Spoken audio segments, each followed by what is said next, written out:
いらっしゃいませ。よもすがらのお悩み喫茶にようこそ。店長のエイクーです。本日の提供するお茶は韓国の柿の葉茶です。月曜日日本へ帰国します。もう楽しみで仕方ありません。でも同時に不安障害のせいで何か忘れたらどうしようという思いで、旅行の始まりは心拍数が上がったり冷や汗が出てくることだってあります。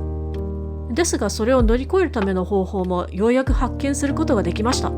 この方法を共有したいので、早速本日のお悩み案件に突入しましょう。いつもより店長がテンション高めなのはお許しください。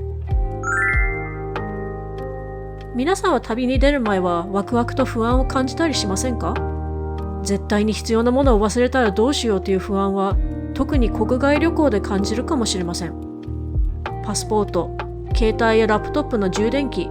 毎日服薬しないといけないお薬、どれも忘れたらどうにかなるだろうとなるようなものではありませんよね。なのでそんな不安要素をなるべくなくす方法を紹介します。この方法は手帳やジャーナリングでさらに効果が上がりますから、ぜひとも試してみてください。ステップ1は旅行に持っていくもののリストを作成することです。正直このリストの作成はなるべく早く行った方がいいと思います。一度書き出して時間を置くと、あれも必要だったって思い出すことが多いかと。ここでポイントは、本当に重要なものをまず書き出して、それから重要度が低いものを書き出すことをお勧めします。自分はほぼ日ウィークスを旅行中必ず持ち運んでいるからそれを使いますが、もしほぼ日を使用してない方でも便利なサイトはこちら。ほぼ日のダウンロードシティというサイトです。ここに様々な役立つテンプレートが置いてあり、それをプリントして切って、そして自前の手帳に貼り付けたり、穴開けパンチでそのまま直接システム手帳に入れることだってできます。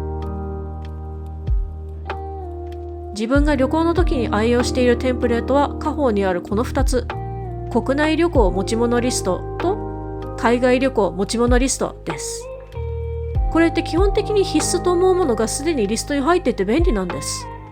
ちなみに自分が印刷し追加で必要と思うものを書き出したサンプルはこれとなります。必要ないものは取り消し線を入れちゃっています。最初にこのリストを書き出した時はまだ空白の余裕が15個ぐらいあったんですが、日が過ぎるたびに忘れてたものを思い出したからどんどん足すことに。さてステップ2は旅行場で使わないものを早めにスーツケースなどに入れることです。自分の場合は今回キャリーオンとバックパックを機内持ち込みしますから、服や下着などをさっさと圧縮バッグに詰め込んでキャリーの中に。他にもネックピロー、押し縫いが入ったバッグ、スペアのメガネなど、同じように1週間前にもう入れちゃってました。この場合、しっかりと荷物を詰め込んだことを確認しながら、書き上げた持ち物リストの項目に印をつけちゃいます。これで印をつけたものを入れ忘れたってことはありません。ステップ3ではリストにある旅行まで使う細々としたものや最終確認が必須なものをどこかに並べていくことです。例えばパスポートや現金、旅行中に使う文具、特殊な充電器。これらはステップ2のものと違い小さめのものになり、一番忘れることが多いものとなります。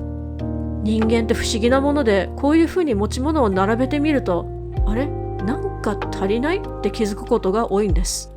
もしその時に忘れているものを思いついたら、ちゃんと持ち物リストに追加することをお忘れなく。そして最後のステップ4では、ステップ3で並べた持ち物を旅立つ前の日、荷物に詰め込んだことを確認しながらリストの項目に印をつけることです。この工程を行うと、またスーツケースを開けて中身を取り出したりしなければ、ほぼ確実にリストアップしたものを忘れることはありません。あとは旅行の日が来ましたら、時間に余裕を持って行動すれば OK です。これらのステップを行うことによって、自分は忘れ物をする回数がぐっと減りました。特に重要なものを忘れることはほぼなくなったので、視聴者の皆様もぜひとも試していただきたい秘訣です。今回は旅行に行く前の準備で、忘れ物をしたらどうしようという不安をなるべく減らすための秘訣を話させていただきました。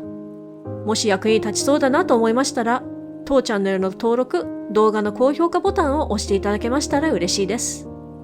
それでは今宵もよもすがらのお悩み喫茶にお越しいただき誠にありがとうございました。またのお越しをお待ちしております。店長の英空でした。